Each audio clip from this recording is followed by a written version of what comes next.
Amplefort, you've just moved into... I'm sorry, I'm afraid I'll have to stop. Probably my architect arriving. Really? Yes. You have your own airfield? Oh, of a large flat meadow. We don't quite run to a control tower. Oh, I think we can start again. Tom? Just a minute. All right. Charles Amplefort, you've just moved into Low Threshold Hall, which has been empty for well over 100 years. 147, to be exact. Why should a major property tycoon from London decide to move into the wilds of Cheshire? Well, first of all, it's a beautiful house. It should be lived in. And secondly, having been unoccupied for 147 years, the price had dropped to something I could afford. May we ask how much you paid for the house? You may ask, but I won't tell you. And please don't call me a tycoon. I'm really rather nice and very kind to animals. How will you cope with your business interests in London? Efficiently. It's only just over an hour's flying time, and we do have a telephone. You and your wife have a national reputation as party givers. Can we expect floods of famous and beautiful people in the area? More of a trickle, I'd say. And what about the ghost? Ghost? What ghost? There is one, according to legend. Yes, well, I'd certainly expect a decent ghost for the price I've paid. Mr. Amplefort, thank you very much. I thought you were terrific. Wasn't he terrific? Amazing. Drink, Eileen. Oh, thank you, darling. So we had a few technical problems. Ronnie flew over in his damned aeroplane, and that ruined the sound, apparently. Well, I was trying to be quiet and discreet. Then the cat came wandering over to see what we're up to. We don't have a cat. Huh? We don't have a cat. Belongs to the Rundles. Sort of a black, hairy thing. It's pretty tough, show business. Is it true? What true, my dear? About the ghost? Probably some story they picked up from Wilkins. Wilkins? Gardener. You might have noticed him in the grounds, posing with a rake or a spade. First time I saw him, I mistook him for a statue. Well, the grounds look immaculate for all that. That's the amazing thing. The whole place is perfect, but we've never yet caught him in the act of working. Rule number 1, never be caught in the act. Right. Well, if there is a ghost, I envy him his beautiful surroundings. A happy haunting ground. Oh, God. Are you going to tell us about him? Who? Your ghost. I can only pass on what other people have told me. For a start, it wasn't a he, it was a she. A woman? A girl. Oh, what a shame. That's much less frightening. 16 years old. Is she really 16? Or is that what she's alleged to have told the accused? Lady Elinor. That's a pretty name for a ghost. She sounds extremely benign. On the contrary, I gather she has some rather nasty habits. I love nasty habits. Tell me. Well, I understand that in the dim and distant past, she married the lord of the manor here. He treated her very badly, drove her mad, and finally killed her. Never even reached the age of 17. So, where do we find her? In a cupboard? Or bricked up behind a wall somewhere with a Mother Superior? No, she comes to the door and demands to be carried across the threshold. As a bride? Precisely. That's easy. My love, carrying you across the threshold was never easy. Eileen, don't be ridiculous. She's sylph-like. And ticklish. Everywhere. And I do mean everywhere. No, I mean the clue in the crossword's easy. 9 points to the law. Possession. Possession. Much too easy. I shall sue the editor. And that's what Lady Elinor does. Crosswords? Oh, don't be fatuous, Ronnie. Selects a victim, then takes possession. Darling, you're on the edge of being boring. And Maggie's exhausted. I'm sorry. Excuse me. This is going to sound ridiculous, but You're not sure how to find your room. I think I might get lost. Good night. Night. It is rather absurd having to go downstairs, then upstairs again in order to go to bed. It's charming.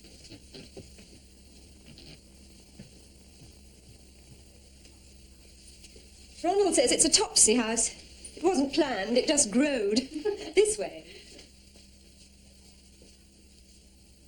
There, now do you remember? Yes, thank you. In future, I shall be perfectly all right on my own. Well, incidentally, I've put Anthony in the room at the end. I know you're engaged, but I didn't know if you were sleeping together, so you've got the best of both worlds. When are you getting married? In the spring. March. Good. And he arrives tomorrow. Yes. He had to stay an extra day in New York. If he didn't attend the meeting, the whole of civilization would collapse. You know the sort of thing. Yes, Charles has meetings like that every day. You'll still come out to this tomorrow? Yes, of course. Anthony's big enough to look after himself when he arrives. I had a word with the suppliers, and the carpet for the dining room should be ready by the weekend in time for the party. Good. Young Persian maidens sweating over their looms. I like that. And I still think you should do something about a doorstep. Impossible. It's either that or live with a permanent flood. It would ruin the legend. Not the dreaded Lady Elinor again. Mildred stopped me before I got to the interesting bit. Just like married life. We have a ghost who seeks to be carried across the threshold. Once inside, she selects a victim. Anybody at all. Male for preference. That's fair. If you put in a damn great step, anybody might ask to be carried over it. Myself, when pissed, for example. So all barriers were removed. Absolutely. I must say, that beggar that persecuted her has a lot to answer for. I thought you'd all like to know. It's tomorrow. We were just discussing elementary sadism.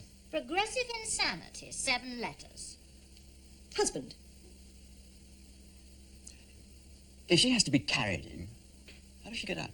She's carried out with the corpse. It doesn't make sense. You will tell people that none of the windows open. Oh, I've ordered some notices. Gothic script. Gold leaf. Nothing fancy. No contributions on progressive insanity.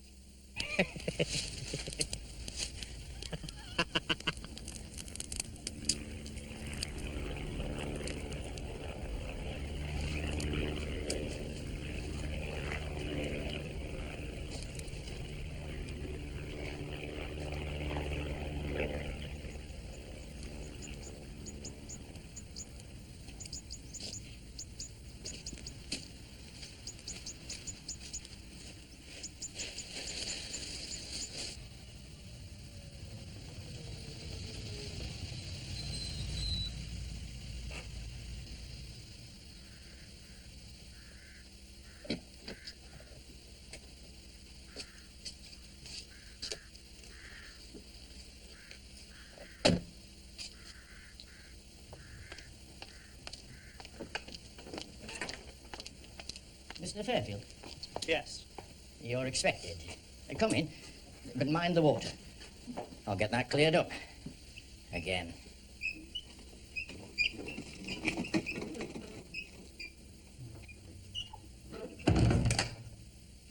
What a splendid house. Did you want to go to your room? No. Must stay awake at all costs. It's the only cure for jet lag. If you'd like to follow me, Mr. Fairfield.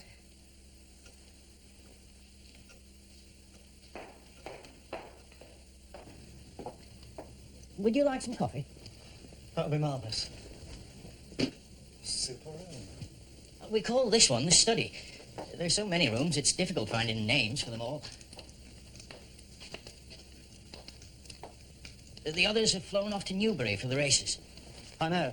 Maggie, my fiancée, told me when I telephoned yesterday. Not a bad life, really. Can I have your keys? I'll take your cases up and see to the coffee. Sir.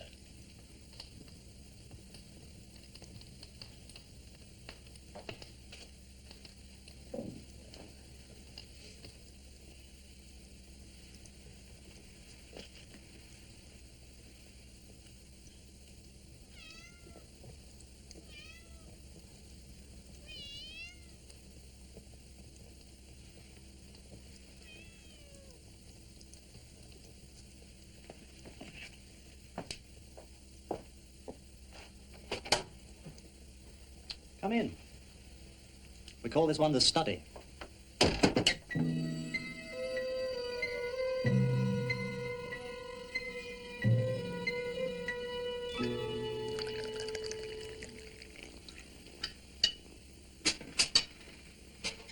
Come on, you. Come on. Out of it. Come on.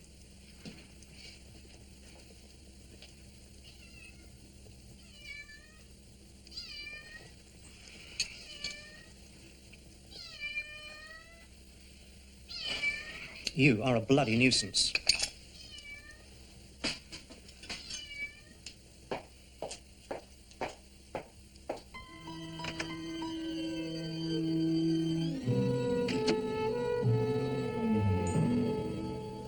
Mr. Fairfield?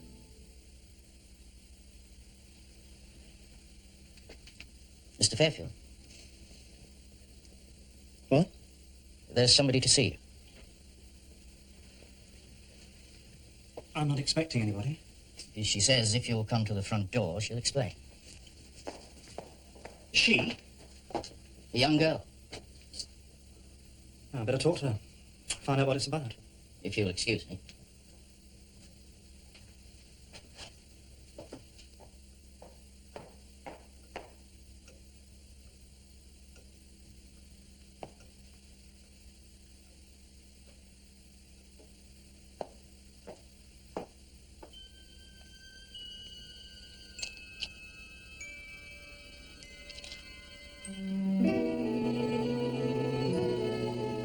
I'm told you want to see me.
Gallons of hot tea, I should think, Mrs. Rundle. Kettle's boiling already. Excellent. Has Mr. Fairfield arrived yet? Yes, he's in the study, Mrs. Amplefort. I'll go and wake him up. He's bound to be dozing. Darling. How was the journey? Fine. Has Mr. Fairfield seen his room yet? No, he just wanted a cup of coffee when he got here on account of his jet lag. Take him up to his room, Maggie. He looks exhausted. I think I left something in the study. You must excuse me,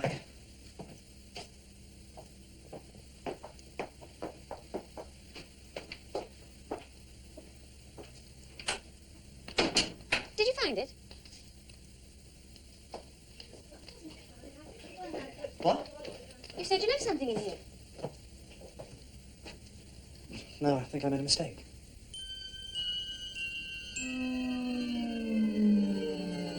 It was very odd. She stood there. She said, "My leg hurts." And I could see from the way she walked she was in pain. Did you ask her name? I asked where she was from. She said further down. I assumed she meant down the hill in the village. She looked so ill. She almost collapsed outside the front door. I said, "Won't you come in?" thinking we could give her some tea or something. And then, Tell me. well, she was in such a bad way. I picked her up and carried her into the house. You carried her across the threshold. Yes. And that was odd as well, because she was so light. There was no effort, you understand. Almost as if she wasn't there. Yes. Then she followed me into the study. No. That's wrong. I followed her. She seemed to know where she was going, and I followed her. In the study. Did you talk to her? No, because you all arrived home. I heard the car and came out. And when I went back into the study, she'd disappeared. I suppose she could have slipped through the outside door. I suppose so. Can you remember anything she said? I remember she had a peculiar accent. And then I suppose most of them do round here. And I remember, as I carried her in, she said, "I hope you don't live to regret this."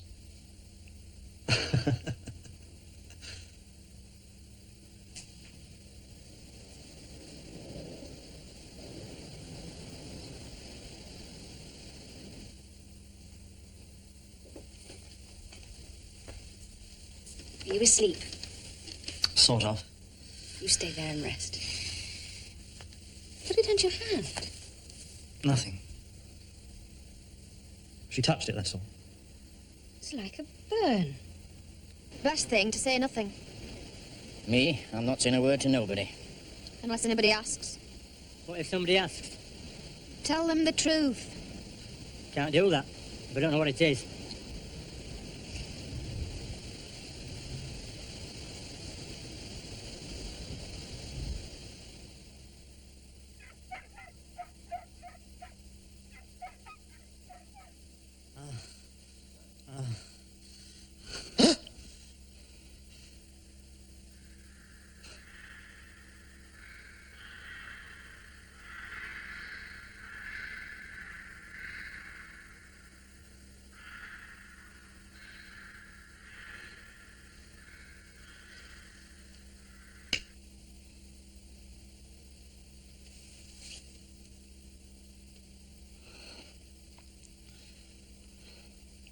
That'd be marvellous.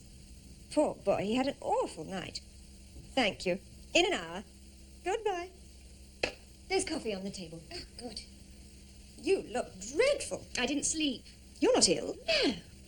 We could get the doctor to look at you as well. Charles would approve. 2 for the price of 1. Truly, it's just lack of sleep. I'll give you some tablets. I've hundreds of the damn things. Cheers. Cheers. Mr. Wilkins, That's me. I'm Maggie Winthrop. I'm staying at the house. I could tell you weren't a poacher, miss. Haven't the bill for a poacher. No, I'm not a poacher. The advance guard. I'm sorry? Hey, there's a whole gang of people coming later in the week for parties and such. Yes, that's right. I'm the advance guard. My father was Mr. Amplefort's partner when he first started Started to be rich.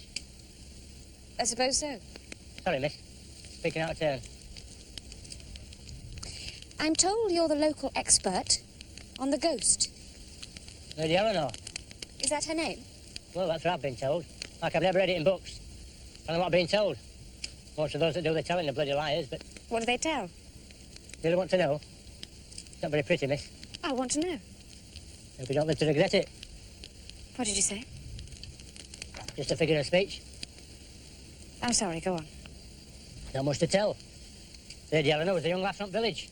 Married the lord of the manor when she was 16. And he carried her over the threshold. Never came out again until she was dead. He drank a lot. Used to beat her up, I suppose you'd say. That's how she got the limp. She had this fractured hip, seemingly. Yes.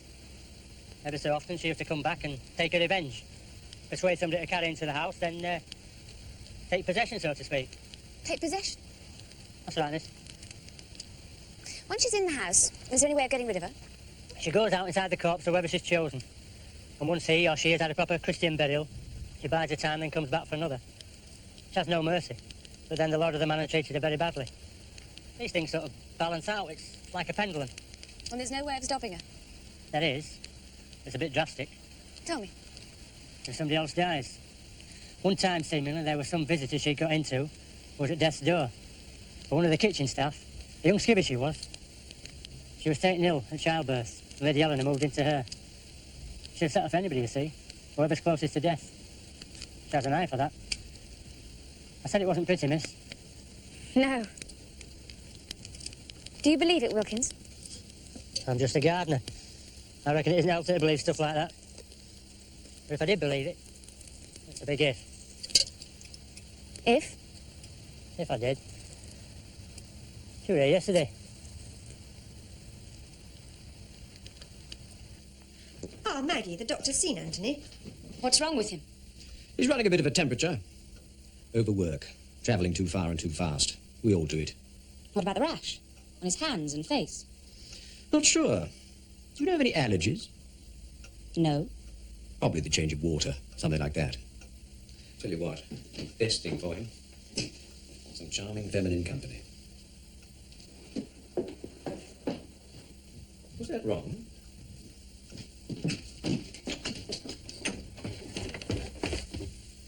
How is he? Quiet. Good. Is it funny? It's silly and impertinent. Tell me. I thought you'd have known his state of health. Couldn't help noticing the other bed's been slept in.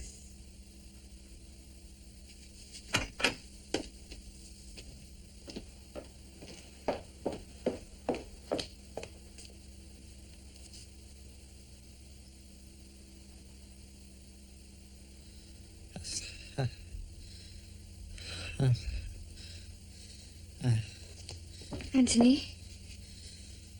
She was so liked. Who was? Elinor. Get out of the bloody way!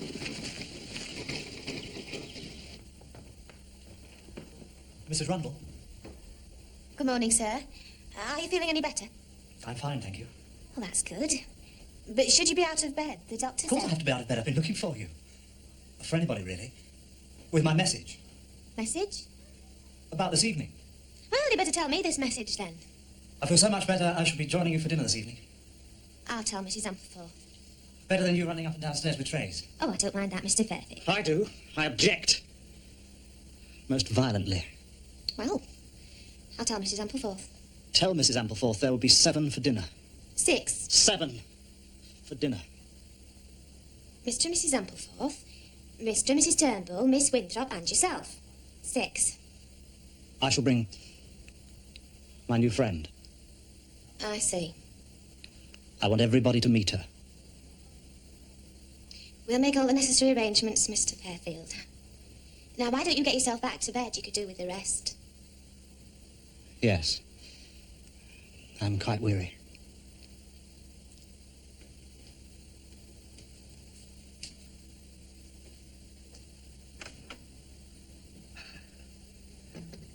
I really think it'd be the best thing. Oh, I don't know, but I'm sure Charles would organise a car. We could fly him down. Thank you. I'll call you back later in the day. Bye. I've been trying to find you everywhere, miss. You found me? I was talking to Mr. Fairfield. Yes. Or at least he was talking to me. He followed me down the stairs. He's not supposed to be out of bed. Well, that's what I told him, sort of politely. And what he said was, he's coming down to dinner this evening. He won't. If I have my way, he'll be on his way to London this evening. He told me. If you've got something to say, please say it. He told me he wanted to bring his new friend with him. I see. He wants you all to meet her. I'm only repeating what he said to me. Thank you, Mrs. Rundle. I'll speak to Mr. Fairfield.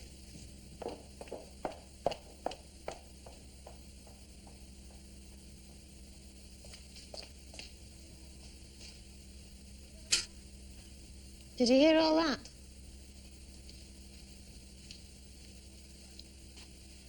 Sounds like the young man's going off his rocker. I reckon so. Hard luck, really. He seems a pick of the fellas.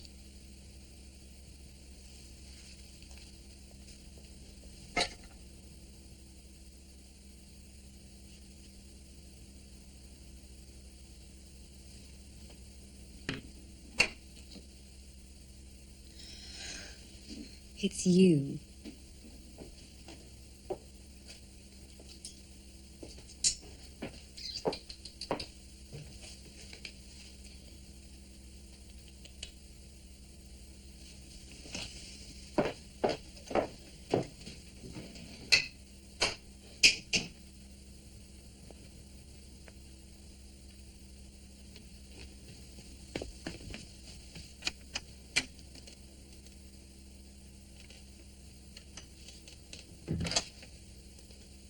How are you, darling?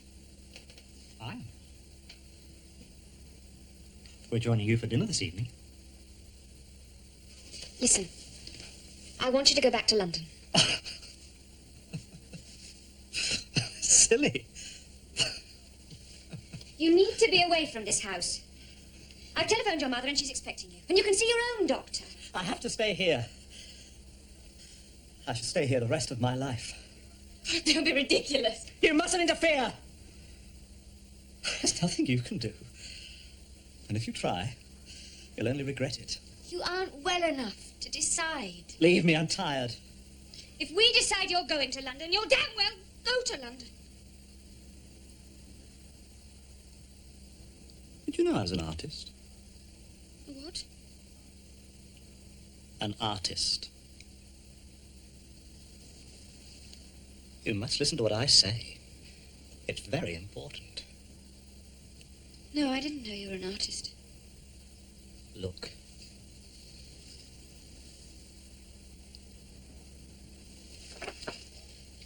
You must admit it's a vast improvement on the original.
That's no mercy.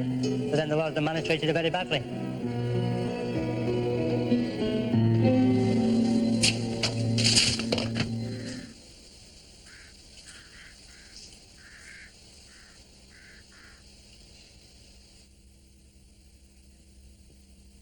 I know it's very unpleasant for you, Maggie, but when all's said and done, it's only a cat. It isn't only a cat. All right. I know Anthony's rather worse, but well, that's under control too. Mildred's ringing for the doctor. I'm sure he'll know what's best. I want Anthony out of the house and back in London by tonight. I will see what the doctor has to say. Half an hour. Good. How are you, my love? Better now? No. We have a favour to ask. Go on. Don't say anything. Don't say anything about what? The cat. What do you think? I saw it. Oh, we knew it happened. It's just that we'd like you to, be discreet. You see, we have all kinds of people arriving for the weekend. They might even start arriving this evening. Certainly first thing in the morning, and, well, we don't want to spoil the party. Ronald and Eileen heard you scream. I persuaded them you'd seen a mouse. Which is bad enough. I think I'd prefer a dead cat to a live mouse, given the choice. You do see what we're getting at. I mustn't spoil the party. Well, to be honest, yes. That's about it. Another brandy. Brandy won't solve it. Oh, try those at bedtime. No more than 2. These might solve it. I do hope that's a joke, my love. Yes. I'm afraid I can't manage good jokes at the moment. It's all right. Don't worry.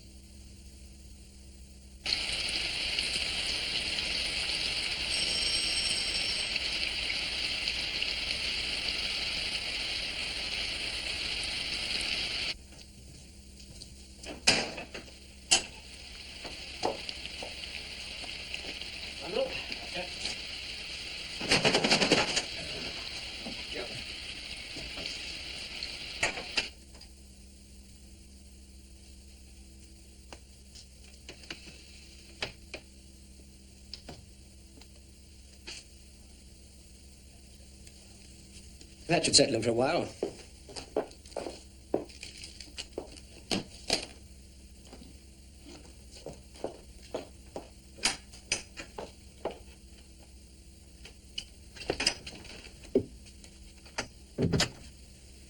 Is it true you had some notion of taking him to London? Yes. As soon as possible. How soon? Today. Out of the question.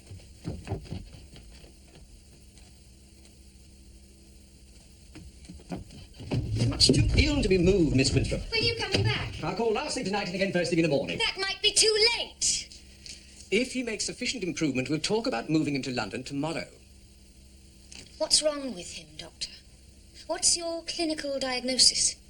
I could baffle you with a great many long words, but let's just say it's like any other illness. Something gets into the system and we have to try to get rid of it.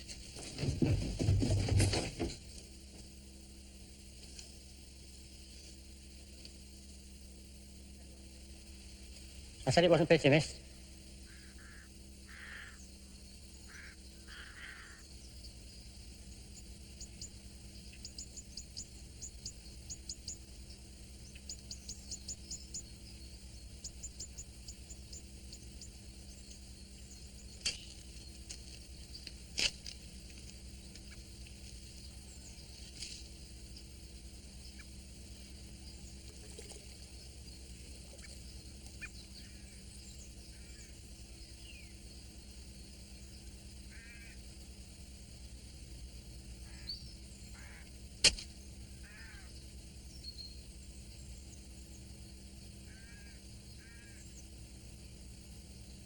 Maggie? The lord of the manor would like a word with the young lady. I've made a few phone calls. Everything's organised. I've got a pilot bring up a plane from London at dawn. He'll be on standby from 7 o'clock onwards. The minute the doctor says it's safe to do so, we'll get Anthony to London. Thank you. Satisfied now? I suppose.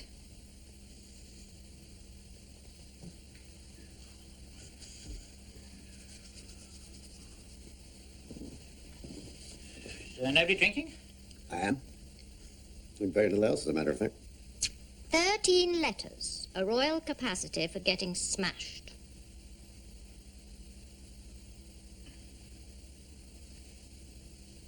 Give in. My husband and I. Oh, well, I did try. Can I comfort you with booze?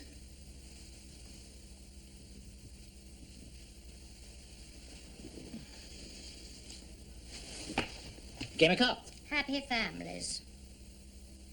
Sorry. I don't think anybody wants to play anything. All right. You should go to bed. Not until the doctor's been.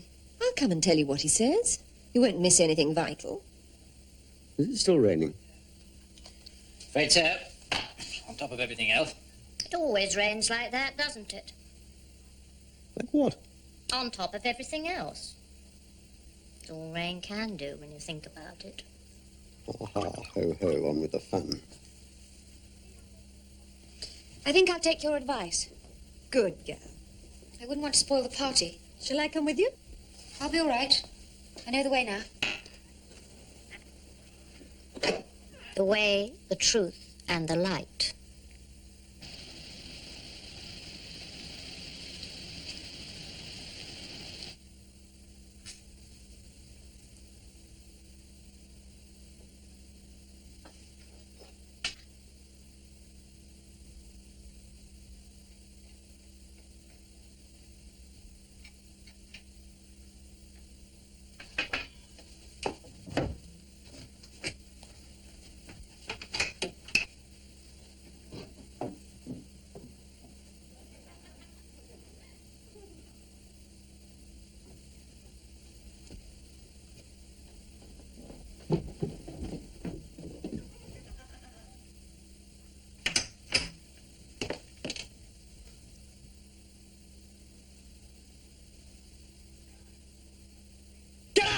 You're not wanted. We don't need you.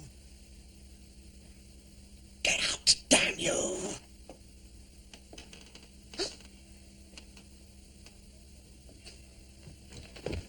Maggie, Can you see? see what? Whatever's happened to him? My God.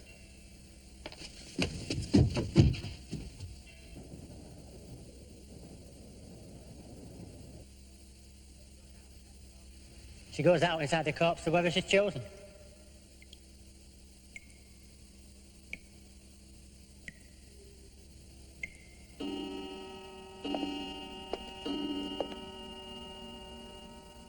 These things sort of balance out. It's like a pendulum.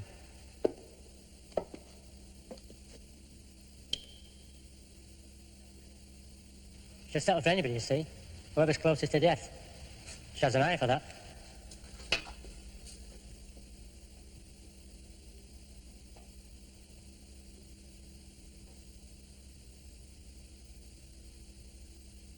There's nothing you can do.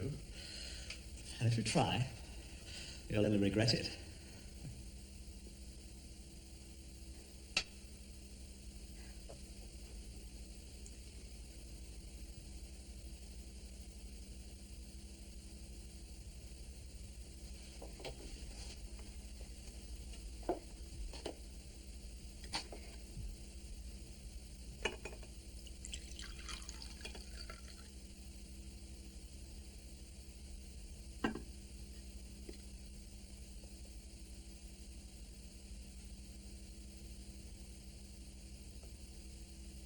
Whoever's closest to death.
Charles! God. Is he still breathing? Only just. She'll settle for anybody, you see. Whoever's closest to death. To death. Bring him in. Bring him in. We shouldn't move him. We can't just... we can't just leave him here.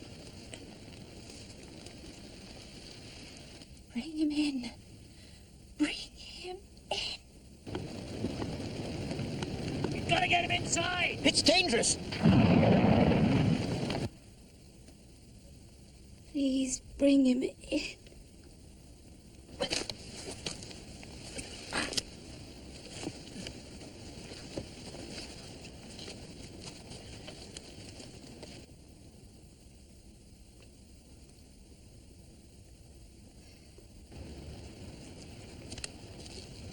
Yes? Yes. Fine, I'll do that straight away. Okay, running. Down. Oh.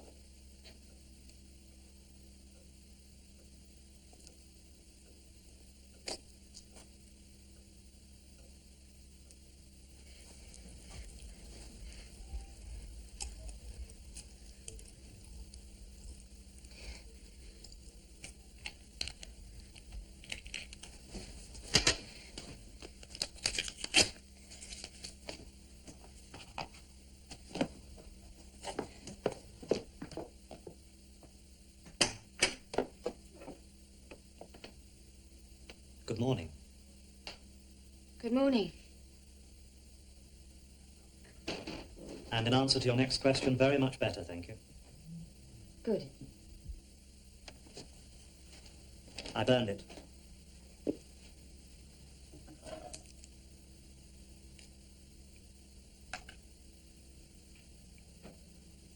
I'd like another photograph of you. I didn't care for that one.